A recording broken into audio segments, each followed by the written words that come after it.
안녕하십니까. 함재봉의 H리포트입니다. 오늘의 주제는 국가들은 사과하지 않는다로 잡았습니다.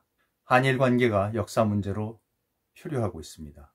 지소미아를 파기하기 일보 직전까지 갔다가 가까스로 봉합되었지만 북한의 핵무장과 중국의 굴기로 우리 안보가 중대한 변화를 맞고 있는 상황에서 한일 관계가 계속 악화되는 것은 심각한 문제입니다. 차제의 다른 나라들은 과거사 문제를 어떻게 다루고 있는지 살펴보겠습니다.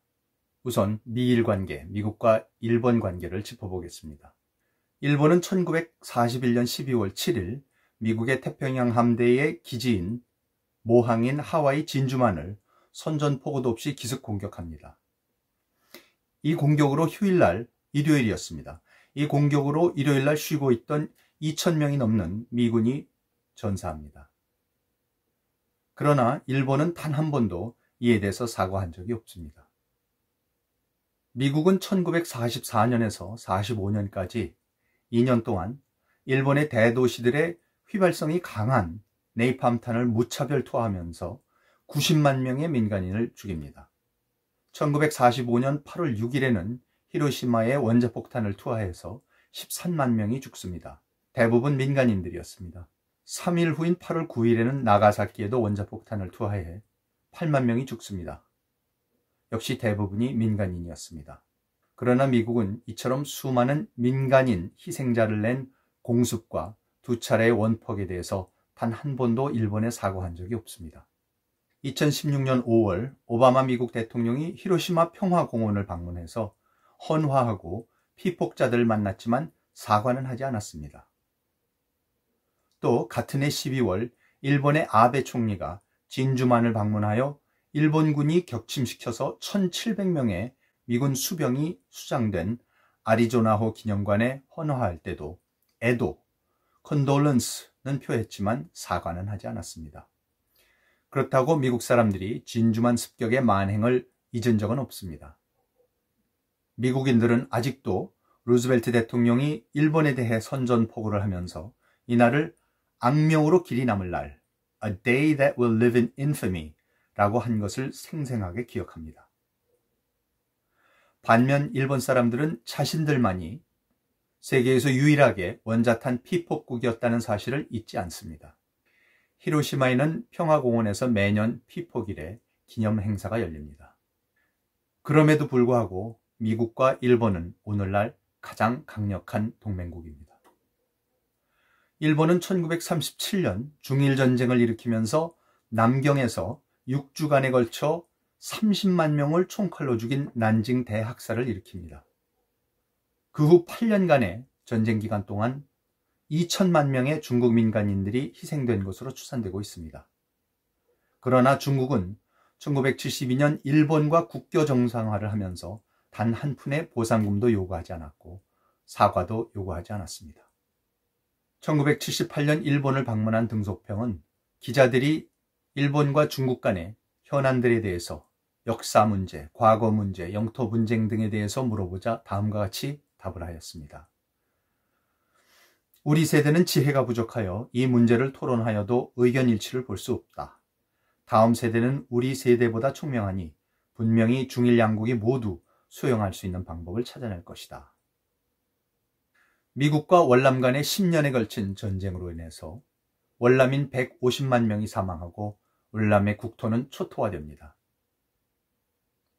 미국과 월맹은 1973년 파리 강화조약을 맺어 종전을 선언합니다.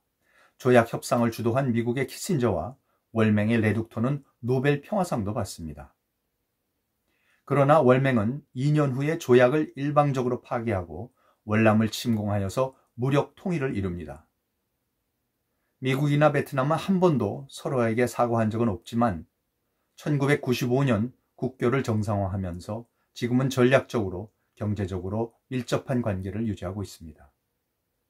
최근 미국에서는 트럼프 대통령이 미국과 멕시코 국경에 장벽을 쌓겠다고 해서 큰 정치적 논란이 되고 있습니다.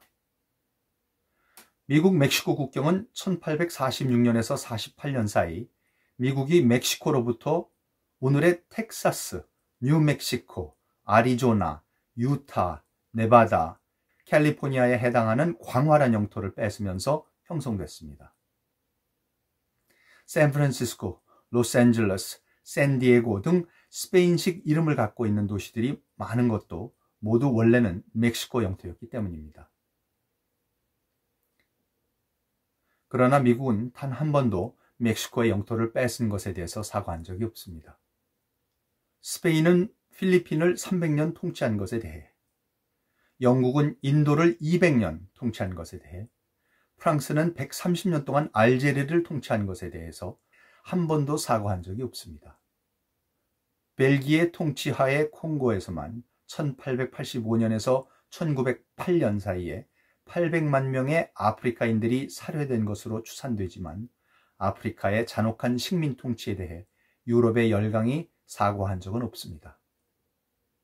개인 관계는 신뢰와 선의를 바탕으로 하지만 국가 관계는 국익에 기반합니다. 국가 간에는 영원한 친구도 영원한 적도 없습니다. 국제 관계 역시 신뢰와 선의의 바탕을 두고 사과를 통해서 진정성을 유지할 수 있으면 좋겠지만 현실은 그렇지 않습니다.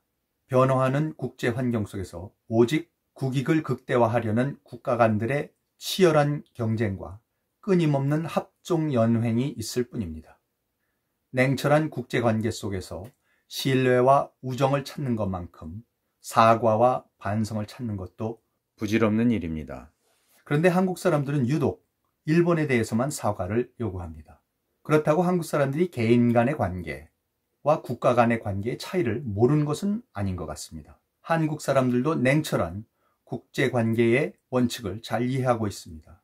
한국 정부는 6.25 전쟁을 일으킨 북한에 대해 사과를 요구하지도 않고 오히려 핵으로 무장한 북한을 포용하고자 했습니다. 또 중국이 한국 전쟁에 개입함으로써 통일을 막았던 것에 대해서도 우리는 중국 측의 사과를 요구하지 않습니다. 우리가 용서했기 때문이 아닙니다. 그 당시의 국제관계 속에서 각국이 자국의 이익을 지키고자 하는 계산하에서 일으킨 전쟁들이다. 그렇게 이해를 하고 그래서 한국은 북한이나 중국에 대해서는 아무런 사과도 요구하지 않습니다.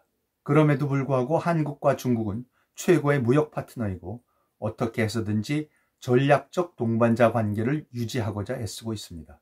그렇다면 한국에게 일본은 분명 예외입니다. 일본은 우리를 핵폭탄으로 위협하지도 않고 중국처럼 대대적인 경제 제재를 가하지도 않고 있습니다. 그래서 그런지 반일을 하는 데는 아무런 부담이 없는 듯합니다. 오히려 일본을 비판하는 순간 누구나 민족주의자가 되고 반일은 훈장이 됩니다. 그러나 일본을 만만히 보면서 반일의 대중심리에 영합하는 사이에 우리의 국익은 훼손되고 있습니다. 최근의 지소미아 사태가 이를 극명하게 보여주고 있습니다. 한국의 미래는 제2차 세계대전 이후 미국이 건설하고 일관되게 추진해온 자유민주주의, 자유주의 국제질서입니다. 북한과 중국은 이 체제에 거세게 도전하고 있습니다. 반면 일본은 제가 일본의 재무장은 미국의 수건이다 라는 H리포트에서 말씀드렸듯이 동북아시아의 자유주의 국제질서의 발전과 유지에 크게 이바지하여온 자유민주주의, 자유시장주의 모범국가입니다. 과거사를 잊지 않고 진실을 규명해야 하는 것은 당연히 해야 될 일입니다. 역사학자들과 민간단체들이 지속해야 될 일입니다. 그러나 그것이 꼭 국가의 사과를 받아내야 하는 것은 아닙니다. 앞에서 살펴본 대로 국가가 사과하는 경우는 없습니다. 따라서 우리는 진정한 국익이 어디에 있는지 냉철하게 생각해 보아야 합니다. 일본으로부터 잊지도 않을 진정한 사과를 위해서 진정한 국익을 포기하는 일은 없어야 합니다. 시청해 주셔서 감사합니다.